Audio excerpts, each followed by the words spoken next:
చేసుకోవటం జరిగి ఉన్నది.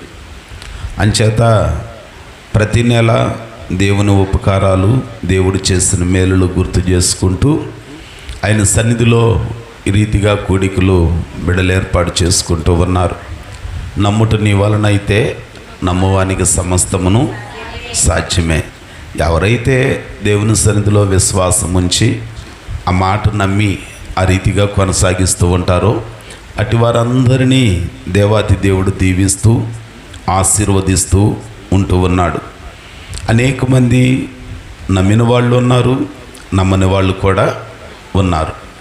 సమూయేలు భక్తుని జీవితంలో జ్ఞాపకం చేసుకుంటే దేవుడు మాట్లాడుతూ అంటాడు, అతడు పెరిగి పెద్దవాడయ్యే కొలది యెహోవా తన నోట నుండి ఏ మాట వస్తే ఆ మాటని నెరవేర్చి అతడు ప్రవక్త అని దాను మొదలుకొని బేర్షెబా వరకు కీర్తి వ్యాపించను అని అంటాడు.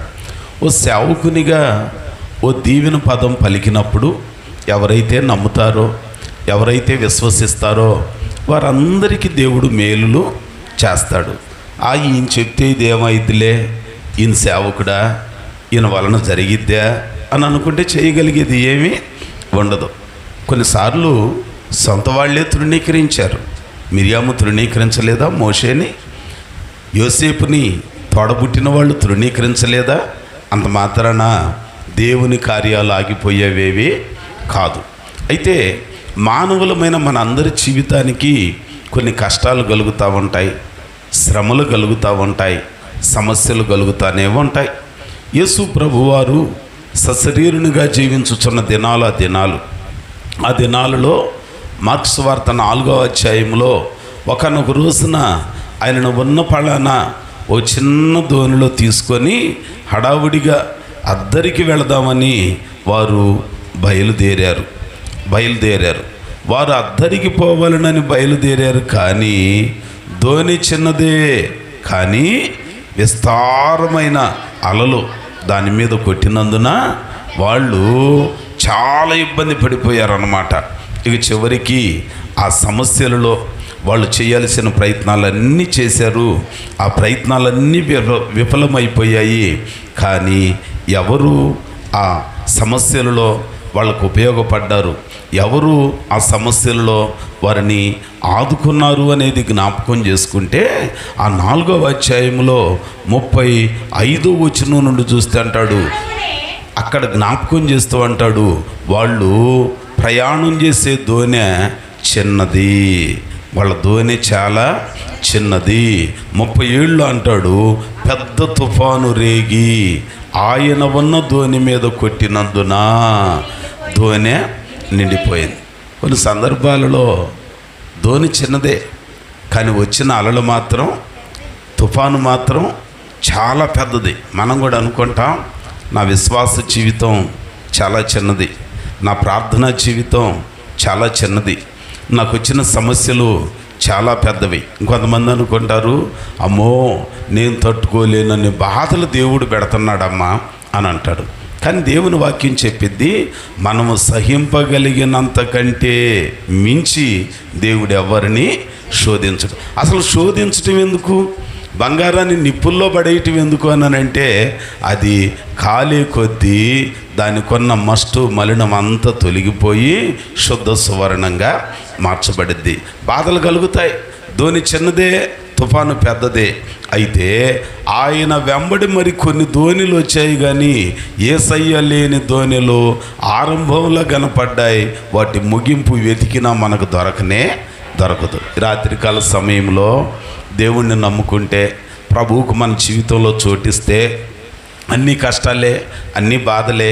ఏముంది, యేసయ్యను నమ్ముకున్న వాళ్ళకి బాధలు ఉన్నాయి, నమ్ముకున్న వాళ్ళకి బాధలు ఉన్నాయి, నోరు అదుపు చేసుకున్న వాళ్ళకి బాధలు కలుగుతున్నాయి, నోరు వెచ్చలివిడిగా మాట్లాడినోడికి బాధలు కలుగుతున్నాయి.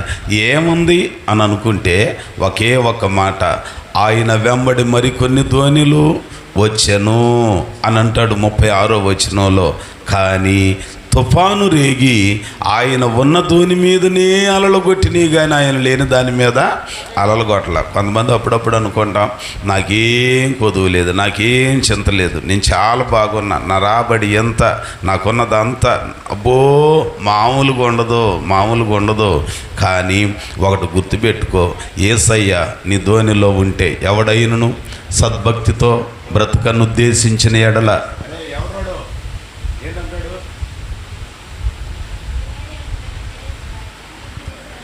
ఎవడైనను సద్భక్తితో బ్రతకనుద్దేశించిన ఎడల లోకములో వానికి శ్రమ ఖచ్చితంగా కలుగును అంటాడు. అంటే సమస్యలు వస్తాయి, కష్టాలు వస్తాయి, కానీ ఆ కష్టాలలో యేసయ్య లేని దోణెలు అడ్రస్ లేకుండా వెళ్ళిపోయినవి. యేసు ఉన్న దోణె అలలతో కొట్టబడినా, దోణె నిండిపోయినా అది మునిగిపోకుండా అద్దరికి క్షేమంగా చేరింది. అట్లాగనే కష్టాలు వస్తాయి.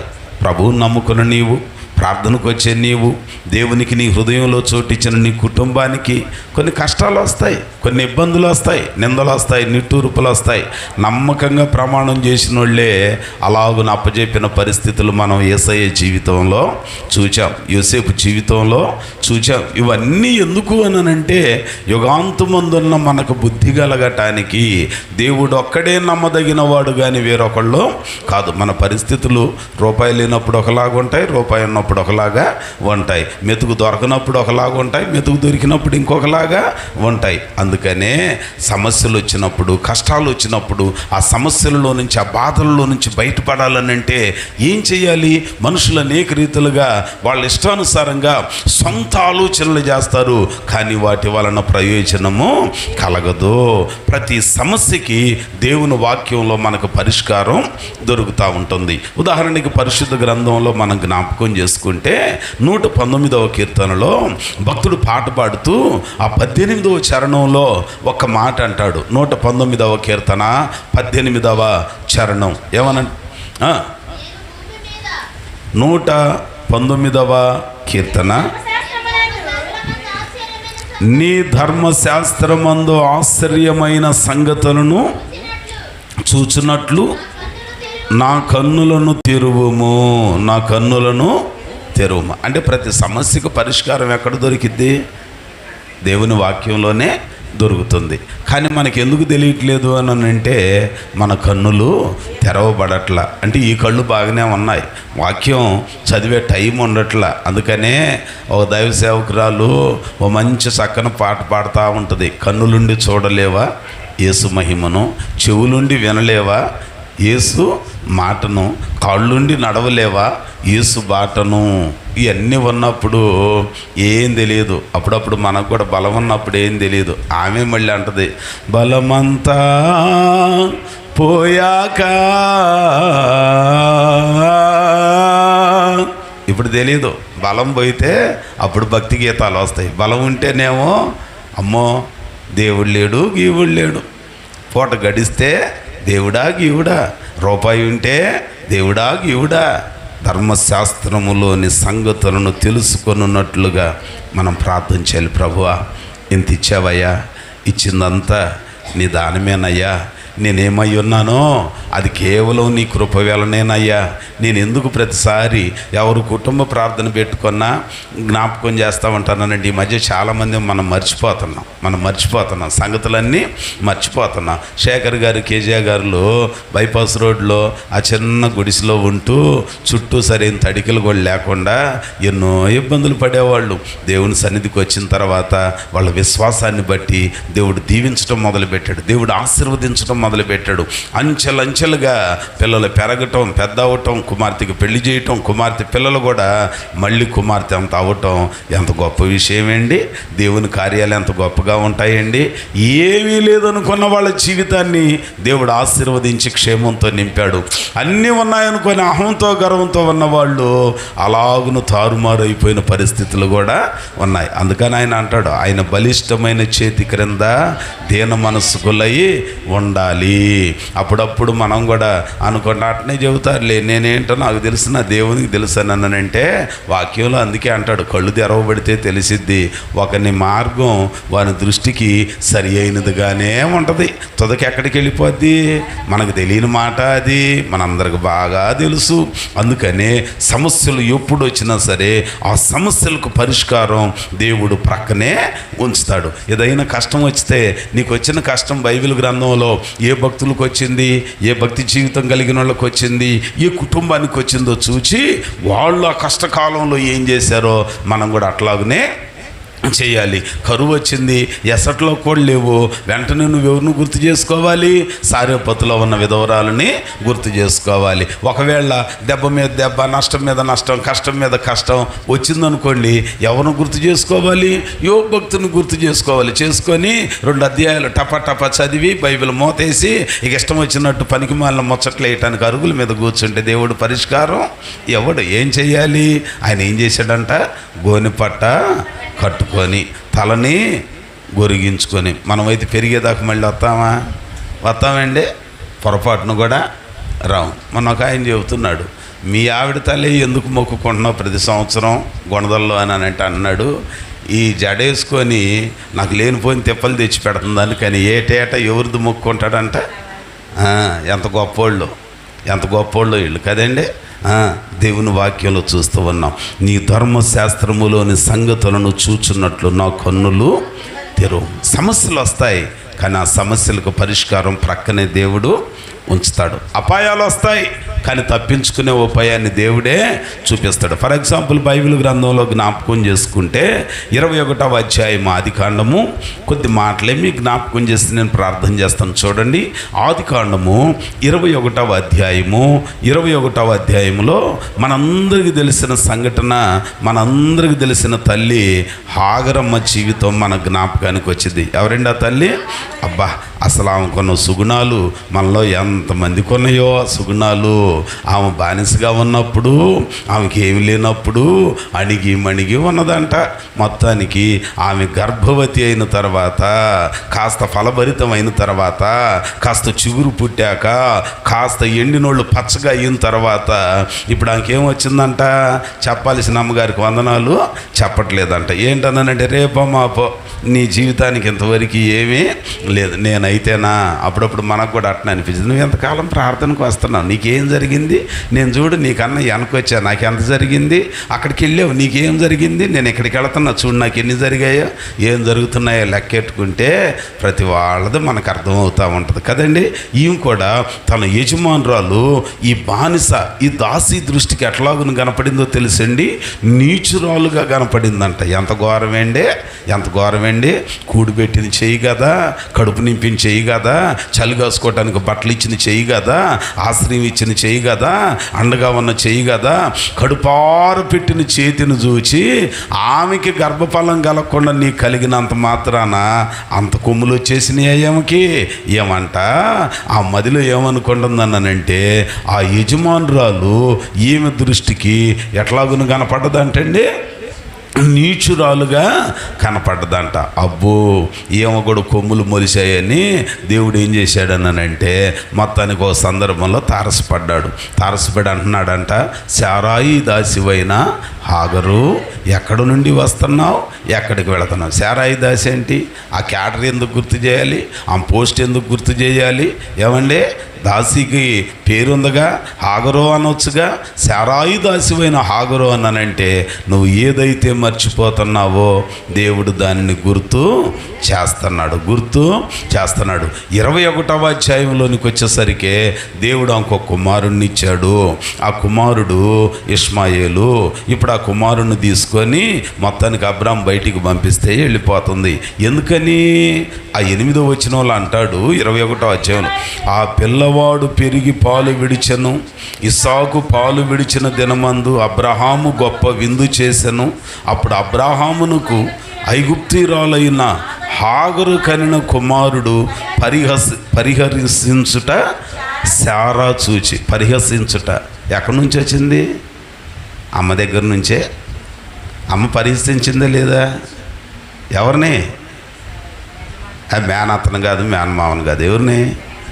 యజమానురాల్ని పరిహసిస్తారు, కొంతమంది ఎగతాళి చేస్తారు. అదే అలవాటు ఎవరికి వచ్చింది? బిడ్డకు వచ్చింది. అందుకే మనం ఎప్పుడు కూడా ఎదిగే కొద్దీ ఒదిగి ఉండాలి, కానీ ఇంకొకరిని పరిహసించడం, ఇంకొకరిని ఎగతాళి చేయటం, ఇంకొకరిని కామెంట్ చేసి నవ్వటం, ఇంకొకరిని చూసి నీ బ్రతికేం లేదు నాకు అన్నీ ఉన్నాయని మిడిచిపట్టడం, అదిరిపట్టడం ఏమైందనంటే ఒక్కొక్కసారి అలాగును పైన ఉన్న వాళ్ళు అమాంతంగా అదో పాతాళానికి దిగిపోయేటట్లుగా దేవుడు చేస్తాడు. కింకరుడే రాజగును, రాజే కింకరుడగును. ఇప్పుడట వాళ్ళమ్మ ఆ హాగరు కొన్న లక్షణం అబ్బాయికి కూడా వచ్చిందంట. ఐగుప్తీయురాలై ఉన్న హాగరు కనిన కుమారుడు పరిహసించుట శారా చూచి, ఈ దాసిని దీని కుమారుణ్ణి వెళ్ళగొట్టుము. చివరికి మోటమ్మల్ల సర్ది తినడానికి కాసిన రొట్టెలు, తాగటానికి కాసిన నీళ్లు ఇచ్చి తల మీద పెట్టి, అమ్మ నువ్వు బాధ తర్వాత కలుస్తా అన్నాడంట. ఆ తినటానికి ఉన్నంతసేపు ఏం చేసిందో తెలుసండి. 14వ వచనంలో అంటాడు, తెల్లవారినప్పుడు అబ్రాహాము లేచి ఆహారమును నీళ్ళ తిత్తిని పిల్లవానితో కూడా హాగర్నికి అప్పగించి భుజం మీద వాటిని పెట్టి ఆమెను పంపివేశాడంట. ఆమె వెళ్ళి బెర్షెబా అరణ్యంలో ఇటు అటు తిరుగుచుండెను. ఎంతసేపు తిరిగింది ఆమె? నీళ్ళు అయిపోయే వరకు. ఎంతకాలం తిరుగుతావండి? ఎంతకాలం సెంచల మనసు అండి?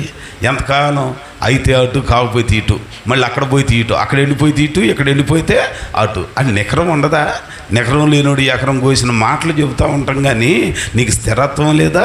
ఎక్కడ మేలు జరిగింది, ఎక్కడ ఉపకారం జరిగింది, ఎక్కడ దీవించబడ్డావు, ఎక్కడ ఆశీర్వదించబడ్డావు, ఓ విపరీతమైన లేఖనాలు చెప్పేస్తున్నావే నువ్వు. దేవుడు నీకెంత మేలు చేశాడో గుర్తు చేసుకొని ఒక యాత్రను ప్రారంభించి ఆ దారిలో ఆ గమ్యం చేరే వరకు నడుస్తానే ఉండాలి. ఇటు కొద్దిసేపు, అటు కొద్దిసేపు, ప్రార్థన కొద్దిసేపు, లోకం కొద్దిసేపు, దుఃఖం కొద్దిసేపు, ఆనందం కొద్దిసేపు, ఫంక్షన్ కొద్దిసేపు, ప్రార్థన సన్నిధి కొద్దిసేపు ఉండకూడదట. ఎట్లాగునుండాలి? నీకున్న సమస్యలలో నీకు పరిష్కారం దొరకాలి అని అంటే దేవుడు నీకు తినటానికి త్రాగటానికి ఇచ్చినప్పుడు అటు కొద్దిసేపు ఇటు కొద్దిసేపు తిరక్క బెర్షెబా అరణ్యంలో ఆమెట అటు ఇటు తిరిగి ఎంతసేపు తిరిగిందనంటే తెచ్చుకున్న తిండి అయిపోయే వరకు, తెచ్చుకున్న నీళ్ళు అయిపోయే వరకు తిరిగిందంట. తిరిగిన తర్వాత జరిగిన కార్యం ఏంటనంటే నీళ్ళు అయిపోయినాయి. నీళ్ళు అయిపోయిన తర్వాత అక్కడెక్కడ నీళ్ళ బావులు లేవంట. ఇక ఆ పిల్లవాడు ఏడుస్తుంటే వాని ఏడుపు చూడలేక ఏడ్చి ఏడ్చి గొంతు తడారి చచ్చిపోతాడని చెప్పి వింటి వేత అంత దూరంలో, అంటే ఓ వ్యక్తి బాణం తీసుకొని విసిరి కొడితే ఎంత దూరం వెళ్ళిద్దో అంత దూరంలో ఆ బిడ్డని పెట్టేసి ఇవ మాత్రం దూరాన నిలుచుని చూస్తూ ఉందంట. ఆ బిడ్డ ఏడుస్తా కాళ్ళు చేతులు ఆడిస్తూ ఉంటే ఆ శబ్దం వినపడనంత దూరం వెళ్ళింది, కానీ కన్న ప్రేగు కొట్టకలాడుతూ ఉంది. అయితే దేవుడు సమస్యల్లో విడిచిపెట్టిన ఆమెను జ్ఞాపకం చేసుకోవట్లేదంట. గుర్తుపెట్టుకోనండి, ఇది సమస్యలలో బిడ్డను విడిచిపెట్టిన ఆమెను జ్ఞాపకం చేసుకోవాలా? ఎవరిని జ్ఞాపకం చేసుకున్నాడు? ఎవరు ప్రార్థన విన్నాడు? అసలు పిల్లోడికి ప్రార్థన నేర్పింది ఎవరు? అమ్మేగా. మరి నేర్పిన ప్రార్థన వదిలిపెట్టి నేర్చుకున్న ఆయన ప్రార్థన విన్నాడంట దేవుడు. అర్థమవుతుంది మీకు? బాధ కలిగితేనే మనకు కూడా బోధ బాగుంటుంది కదండి. ప్రార్థన నేర్పింది ఎవరు? తల్లి ముందా బిడ్డ ముందా? తల్లే ముందు. ఏం చూసాక ఆయన నేర్చుకుంది. మరి ఇప్పుడు ఆయన ఎవరి ప్రార్థన ఆలకించాలి? తల్లి ప్రార్థన ఆలకించాలి. కానీ తల్లి ప్రార్థన ఆలకించలేదంట. దేవుడు ఎవరి ప్రార్థన విన్నాడు? 17వ వచనంలో చూస్తే దేవుడు ఆ చిన్నవాని మొర చూసారా? అంటే దూరాన నిలబడి ఉన్నంత మాత్రాన నువ్వు సీనియర్ అయినా, మంచి భక్తిలో ముదిరిపోయిన పెద్దోడివైనా, పెద్దానివైనా, టాప్ మోస్ట్ బిలీవర్ అయినా, 5 స్టార్ రేటింగ్ ఉన్నదానివైనా, రేటింగ్ ఉన్నోడివైనా, ఫ్లిప్కార్ట్లకి వాటికి పనికి వచ్చి దేవుని స్టార్ రేటింగ్ ఇక్కడ పనికిరాదు. దేవునికి స్తోత్రం. నీ మొర దేవుడు వినాలి అని అంటే సమస్య వచ్చినప్పుడు ఆ సమస్యల్లో వదిలి దూరంగా వెళ్ళిపోతే నువ్వు హాగరవే, నువ్వు ఏడవచ్చు దూరంగా ఉండి. కానీ దేవుడు నీ మొర కాదు వినేది. సమస్యలలో ఎవరైతే నిలిచి ఏడుస్తూ ఉంటారో అదిగో వాళ్ళ మొరని దేవుడు వింటాడు. దేవుడు వాళ్ళ మొరని ఉంటాడు. అందుకని భక్తుడు అంటాడు, నీకు బహుదూరమైన నన్ను చేరదీసిన నా తండ్రివే, నీకు బహుదూరమైన నన్ను చేరదీసిన నా తండ్రివే, నిత్య సుఖ శాంతియే నాకు నీదు కౌగిలిలో, నిత్య సుఖ శాంతియే నాకు నీదు కౌగిలిలో, శాశ్వతమైనది నీవు నాయడ చూపిన కృప, అనుక్షణం నన్ను కన్ను పాపవలే కాచిన కృప, అనుక్షణం నన్ను కన్ను పాపవలే కాచిన కృప. హల్లెలూయా. సమస్యలలో దూరంగా వెళ్ళక సమస్యలలో దేవునికి చేరువగా ఉండాలి. సమస్యను చూచి హాగరు ఆ బిడ్డను అక్కడ విడిచిపెట్టి దూరంగా వెళ్ళిపోయింది. అయితే దేవుడు ఆమె ఏడుపుని వినల. దేవుడు ఆ మొరను కాదంట, ఎవరి మొరను విన్నాడు అనంటే దేవుడు ఆ చిన్నవాని మొరను విన్నాడు. కాబట్టి అప్పుడప్పుడు మన జీవితంలో సమస్యలు వచ్చినప్పుడు సమస్యలలో నిన్ను వదిలిపెట్టి వెళ్ళిపోయేవాళ్ళు ఎంత ప్రార్థన చేసినా దాని ప్రతిఫలం వేరుగా, కానీ సమస్యలలో అలాగున నిలవాలి. మనం చెప్తాం సెరూయా బిడ్డల గురించి అంటున్నాడంట, ఏమంటాడో తెలుసా? ఎవరు నాతో వస్తారు అనంటే, అయ్యా వాళ్ళు వస్తే నేను నీతో వస్తా, ఈ వస్తే నీతో వస్తానంటే ఆయన అన్నాడంట, వాళ్ళు వీళ్ళు నాకు అవసరం లేదు, నేనే నీతో కూడా రాజా, నేనే నీతో కూడా వస్తా. యోబు అంటున్నాడంట, నేనే నీతో కూడా వస్తా, మిగిలిన వాళ్ళ సంగతి నాకు అనవసరం, నేనే నీతో కూడా. అదండి, సమస్యలలో నిలిచేవాళ్ళు కావాలి. ఎప్పుడైతే ఆ సమస్య కలిగిన ఆ చిన్న బిడ్డ దప్పికి చేత ఏడుస్తూ ఉన్నాడో దేవుడు ఆ చిన్నవాణి మొర విన్నాడు, అతని స్వరం విన్నాడు. వినేం చేశాడు తెలుసా? పరిష్కారం ప్రక్కనే చూపించాడు. ఎక్కడ? వెంటనే అంటున్నాడంట, ఆ ప్రక్కనే అంతకుముందు ఎండమావుల్లాగా ఉన్నాయి, ఇప్పుడు అక్కడే జలప్రవాహం, అక్కడే నీటి ఊట మొదలైంది, అక్కడే నీళ్లు కనపడ్డాయంట. వెంటనే ఆయన మాట్లాడుతూ అంటాడు, ఏమనంటాడు తెలుసా? 18 నీవు లేచి ఆ చిన్నవాణిని లేవనెత్తి నీ చేత పట్టుకొను, వారిని గొప్ప జనముగా చేసేదనని ఆమెతో, మరియు దేవుడు ఆమె కన్నులు తెరిచినందున. ఏంటిదంటే కన్నులు అంటే అక్కడ నీళ్ళు ఉన్నాయి కానీ అంతకుముందు కన్నులు మోయబడ్డాయి. కన్నులు మోయబడితే వింటి వేత దూరం వెళ్ళగలదా అంటే ఈ కళ్ళు బాగానే ఉన్నాయి. ఆమె జీవితంలో ఆత్మ సంబంధంగా సమస్యలలో నిలిచి ప్రార్థించే పరిస్థితి ఆమెకి లేదు. అందుకే ఆమె పరిస్థితి ఏమైపోయింది అనంటే ఆ అద్భుతమైన కార్యాన్ని చూడలేకపోయింది. కన్నులు తెరిచాడు. సమస్య ఎక్కడో, పరిష్కారం కూడా అక్కడే ఉంచుతాడు.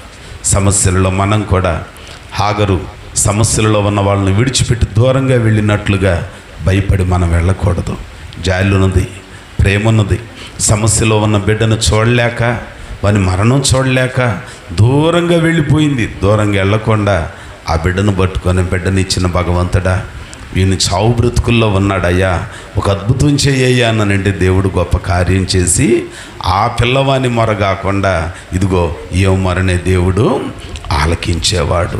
వెంటనే దేవుడు ఆమె కన్నులు తెరిచినందున ఆమె నీళ్ల ఓట చూచి వెళ్ళి ఆ తిత్తిన నీళ్లతో నింపి చిన్నవానికి, చూసారా అక్కడే, అంతకుముందు కనపడలా, ఎప్పుడైతే కళ్ళు తెరవబడ్డాయో అప్పుడు చూడగలిగింది. అంచేత ఇందులో మనం నేర్చుకోవాల్సింది ఏంటనంటే, ప్రతి కుటుంబానికి సమస్యలు ఉంటాయి, ప్రతి కుటుంబానికి కష్టాలు ఉంటాయి. ఆ కష్టాలు వచ్చినప్పుడు కష్టాలకు దూరంగా వెళ్ళిపోయి ఏడిస్తే దేవుడు మేలు చేయడు. కానీ మనం ఏం చేయాలనంటే, ఆ కష్టాలలో నిలిచి కన్నీరు కారిస్తే నువ్వు చిన్నవాడవైనా పెద్దవాడవైనా నీ మొరని దేవుడు ఆలకించి సమస్యకు ప్రక్కనే పరిష్కారాన్ని చూపిస్తాడు. ఇంకొక మాట చెప్పి నేను ప్రార్థన చేస్తాను. చూడండి, పరిశుద్ధ గ్రంథంలో ఆదికాండం ప్రక్క పేజీనే 22వ అధ్యాయంలో ఒక మాట, సమస్య ఎక్కడో పరిష్కారం కూడా అక్కడే ఉంటుంది. పరిష్కారం మనమేం మూట కట్టుకొని తెచ్చుకోవాల్సిన అవసరం లేదంట. సమస్యలేం మనకు చెప్పిరావు, పరిష్కారం కూడా మనకు అక్కడే చెప్పేమి రాదు, పక్కనే ఉంటుంది. సమస్య వచ్చిందనంటే దేవుడు పరిష్కారం, అయితే అనంటే గీతే కూడా ఉంటుంది, మంచి ఉందనంటే చెడు ఖచ్చితంగా ఉంటుంది కదండి. ఇక్కడ జ్ఞాపకం చేసుకుంటే 22వ అధ్యాయం ఆదికాండంలో దేవుడు అబ్రామును పరిశోధిస్తాడు. అప్పుడప్పుడు నిన్ను కూడా పరిశోధిస్తాడు. చాలామందిని పరిశోధించాడు బైబిల్లో. నిన్ను పరిశోధించాడు, నన్ను పరిశోధిస్తాడు, మనందరిని పరిశోధిస్తానే ఉంటాడు. పంట పండనప్పుడు ఒకడంట కంచంలో పెట్టుకున్నది కూడా తినడానికి సహించక ఆరు బయట మంచం వేసుకొని నిద్రరాక ఏమంటున్నాడు తెలుసా? కన్నీరు మున్నీరుగా విలపిస్తున్నాడంట. అయ్యో పంట వేసానయ్యా, పైరు నేలను అతకలేదయ్యా, అప్పు పెరిగిపోయిందయ్యా, ఈ సంవత్సరం పండిందా సరే సరే, లేకపోతే నేను పాతిపెట్టబట్టమేనయ్యా అనుకున్నాడంట. దేవుడు మొరను విన్నాడు, ఆ సంవత్సరం పంట పండించాడండి. అరే నెలలేనండి తేడా, నెలలే సంవత్సరాలు కూడా కాదండి. పంట ఎంతకాలానికి వచ్చింది? నెలల్లోనేగా, రోజుల్లోనేగా. రోజుల్లో ఎంత మారిపోయాడండి మనిషి. అది పెడితేనేమో గొప్పడు, పెట్టకపోతేనేమో ఇంకొకలాగా ఉంటుంది. మారిపోయాడండి. డబ్బేనేనండి. ఎప్పుడైతే పంట పండి సమృద్ధిగా వచ్చిందో ఇప్పుడు బాగా తిని ఆరు బయట మంచం వేసుకొని బేరమని దేవుతా కాలు మీద కాలు వేసుకొని వెన్నెలని చుక్కలను చూస్తా అంటున్నాడంట. ఓ నా ప్రాణమా, ఎవరితో చెప్పట్లా, మళ్ళీ ఆవిడతోనో వాళ్ళ ఆయనతోనో చెప్పట్లా. ఈ మధ్య వాళ్ళ ఆవిడ వాళ్ళ ఆయనకి వాళ్ళ ఆవిడకి చెప్పుకుంటున్నారు బాగానే స్థిరపడ్డాక. ఆయన అట్ట చెప్పట్లేదంట. ఎవరికి చెప్పుకున్నాడో తెలుసా? నా ప్రాణమా తినో త్రాగో సుఖించు. ఎందుకు? అనేక ఏండ్లకు సరిపడిన పంట నేను నీకోసం సమకూర్చు. అరే రే రే, నీకు చేత అయితే అంతకుముందు ఎందుకు సమకూర్చలేకపోయావు? దేవుడిచ్చిన సంగతి మర్చిపోయాడు. ఈయన బలం, ఈయన శక్తి, ఈయన జ్ఞానం, నా కష్టం, నా తెలివి, నా బలం అనుకుంటున్నావా? జాగ్రత్త. అలాగని అనుకుంటే మనకున్న ఎన్ని రెక్కలు కట్టుకొని వెళ్ళిపోతాయి. దావీదు భక్తునికి వలె ఎప్పటికప్పుడు సమృద్ధి నీకు దొరికే కొద్దీ ఆయన సన్నిధిలోనంట, అయ్యా నాకున్నవన్నీ నీవు ఇచ్చినవి. భక్తుడు అంటాడు, అనూప్ గారు పాట పాడుతూ, నాదంటూ లోకాన ఏది లేదయ్యా, ఒకవేళ ఉందంటే నీవిచ్చినవేనయ్యా, నీదే నీదే బ్రతుకంతా నీదే. కాదంట, ఏమి లేనప్పుడేం బ్రతుకంత నీదన్నారంట. అన్నీ వచ్చినాక నాదే నాదే బ్రతుకంతా నాదే. అందుకే నాది నాది, నా ప్రాణమా, నా పొలమా, నా ఆస్తి, నా బంగారమా, నా ధనమా, నా వెండే, ఓ నా నా నా గింజుకున్నాడు పాపం. ఏమండి? నా ప్రాణమా తిను త్రాగు సుఖించన్నట్టు దేవుడు అన్నాడు. అరే అయ్యా, నీ చేతులతో కష్టపడ్డావు, నీ కాళ్ళతో దుక్కి దున్నుకొని పొలంలో తిరిగావు, కాదంటలే, నీయే, నీ కాళ్ళే నీ చేతులే. మీ అమ్మ పెండంలో రూపించబడినోడివే నువ్వు, నీయే. ఓకే, మంచిదే. నీ దాని మీద నీకు అంత మక్కువ ఉంటే నా దాని మీద నాకు కూడా మక్కువేగా. కాళ్ళు చేతులన్నీ మీ తల్లి గర్భంలో నువ్వు తయారు చేయబడే మీయే, కానీ నీలో ఉన్న ఊపిరి ఉన్నదే అది నాది. అరువు సొమ్ము బరువు చేటంట, అరువు సొమ్ము బరువు చేటంట. మీరేంటల్లా వాక్యం, రూతు ఏంటుంది చిన్నపిల్ల, అరువు సొమ్ము బరువు చేటంట. ఏమండి? వెంటనే దేవుడు అన్నాడు, ఇది నాది, నాది నేను తీసుకున్నా. అయితే ఇక్కడ జ్ఞాపకం చేసుకుంటే అబ్రహాముకు దేవుడు చెప్పాడు, ఇదిగో నీకు ఒక్కడై ఉన్న నీ కుమారుడై ఉన్న ఇస్సాకును ఆ మోరియా పర్వతములలో ఒక దాని మీద నాకు దహన బలిగా. సరే, మనకే ఆ మాట చెబితే ఇది ఖచ్చితంగా మనం పచ్చగా ఉంటే ఓర్చుకోలేని దెయ్యం స్వరమే వదినోయ్, అసలు దేవుని స్వరం కానే కాదని కానీ పక్కింటాం వచ్చి అంటది. నిజమేనమ్మా, ఈ మధ్య దేవుని స్వరం కన్నా దెయ్యం స్వరమే ఇష్టమైతేనేమో దేవుని స్వరం అంటే, కష్టమైతేనేమో దేవుని స్వరాన్ని కూడా దెయ్యం స్వరం అంటున్నావు. ఎంత గొప్పదానివమ్మ, జాగ్రత్త అమ్మ కొంచెం. వెంటనే అందుకని ఎక్కడ పెట్టల. అసెంబ్లీలో పెడితే ఎంతోమంది ఆటంకపరిచేవాళ్ళు. ఆయన అంటున్నాడంట, ఆయన పెందల కడ లేచి దేవుడు తనతో చెప్పిన చోటికి. ఎంత బాగుంటుందో ఆ మాట. ఏది ఆ 22లో 3వ వచనంలో, తెల్లవారినప్పుడు అబ్రాహాము లేచి దేవుడు తనతో చెప్పిన చోటికి. ఎప్పుడన్నా వెళ్తున్నావు నువ్వు అట్లా? ఎన్ని సలహాలండి. కవరింగ్ వర్డ్సే కానీ దేవుని సన్నిధిలో ఒప్పుకునే బుద్ధి చాలామందికి ఉండదండి. దేవుని వాక్యం మన జ్ఞాపకం చేస్తున్నమాట. అబ్రహాము ఇస్సాకును తీసుకొని పని వాళ్ళ ఇద్దరిని గాడిదని తీసుకొని కొండ దిగువ భాగం దగ్గర కలిసి వచ్చారు. అక్కడ నుంచి పని వాళ్ళకి చెప్తున్నాడు అంటారు, అబ్బాయి ఈ గాడిదలో మీరు ఎక్కడే ఉండండి, మరి నువ్వేం చేస్తావయ్యానంటే, నా కుమారుడు నేను వెళ్ళి నా దేవునికి బలి అర్పించి వస్తాను అని అంటలా. ఏమంటున్నాడు? తిరిగి వస్తాం. ఎంత గొప్ప విశ్వాసం అండి. ఆ కట్టెల మోపు ఎవరి మీద పెట్టాడు? పసిపిల్లోళ్ళండి. ఇప్పుడు 12 ఏళ్ళు వస్తే వాళ్ళ ఇష్టం అయిపోతుంది. వెంటల్లా కుర్రోడు అట్నే చెబుతారులే, మా పిల్లోడిని పదే అంటున్నావు, అట్నే చెబుతారా? అమ్మ త్యాగు. వాక్యంలో అంటున్నాడు, చిన్న పిల్లోడేం కాదు ఆయన. ఎవరు? కట్టెల మోపు తల మీద పెట్టుకొని ఎక్కడికి ఎక్కుతున్నాడు? మరేంటి మీరు పసిబాలుడు అంటున్నారు? మీ కళ్ళకి అట్నే ఉంటుంది. పిల్లోడు ఎదిగి ఆడికి భార్య వచ్చినా తల్లికి ఎట్టుంటాడంట ఆయన. చూడకపోతే కాదు పంచాయతీ పెట్టేది. దేవునికి స్తోత్రం. ఎన్ని మాటలు ఏనంటున్నాడంట, ఆ కట్లు మోపు తీసి ఇసాకు తల మీద పెట్టుకొని కొండెక్కుదాం పదరా అన్నాడంట. కొండెక్కుతూ ఉంటే ఆయనకు కూడా వివేచన ఉంది. పసిబాలుడేం కాదు, పసిబాలుడేమీ కాదు అంటున్నాడంట. నాయనా కట్టెలు ఉన్నాయి, నిప్పు ఉన్నది, బలిపశువేది నాయన అన్నాడంట. అంటే ఆయన సటన్ ఏజ్లో ఉన్నాడు. అడిగితే ఆయన అన్నాడంట, యెహోవా ఈరే దేవుడు. సమస్య. గుండె పగిలిపోతుంది అబ్రాహామునకు. కాళ్ళు చేతులు కట్టాడు, బలిపీఠం మీద పెట్టాడు.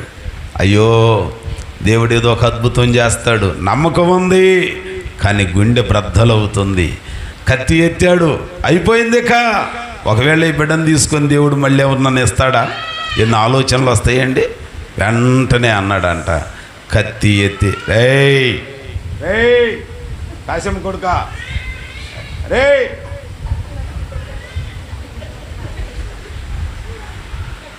వెంటనే పరలోకము నుంచి ఒక స్వరం ఏంటనంటే, ఇదిగో ఈ చిన్నవాని మీద చెయ్యి, ఇందును బట్టి నీవు నాకు భయపడువాడవని నేను. ఇప్పుడు బాగానే ఉంది. కట్టిన బలిపీఠం మీద ఏమర్పించాలి? నువ్వంటే ప్రార్థన అని చెప్పి అమాంతంగా ఫోన్ వస్తే ప్రార్థన మానేసి వెళ్తావు. బలిపీఠం మీద బలి వదిలిపెట్టి వెళ్తావు. వెళ్తారా లేదో? మీరు వెళ్ళరులే. బలికే సిద్ధం అయ్యారు.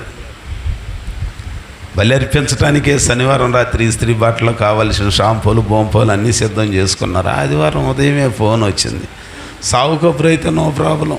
అయినా కూడా మళ్ళీ మీరే అంటారు, మృతులు తమ మృతులను పాతి పెట్టుకొననేమో, నీ వచ్చి నన్ను వెంబడించమని ఉందిగా వదినోయ్ అని అంటావు. నీ దాకా వచ్చేసరికి అట్నే చెబుతాడులే అమ్మా ఎలా ఇద్దరు గారు, భలే ఉందే.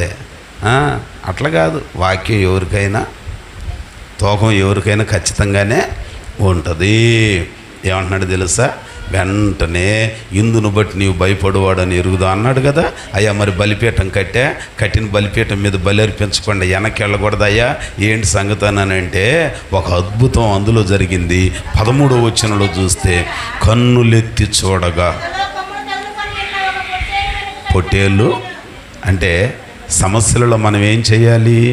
ఒకటి, తెరవబడిన కన్నులు కలిగిన వారమై, రెండవది ఎత్తబడిన కన్నులుగా కింద చూడకూడదు, పైనున్న వాటి వైపే.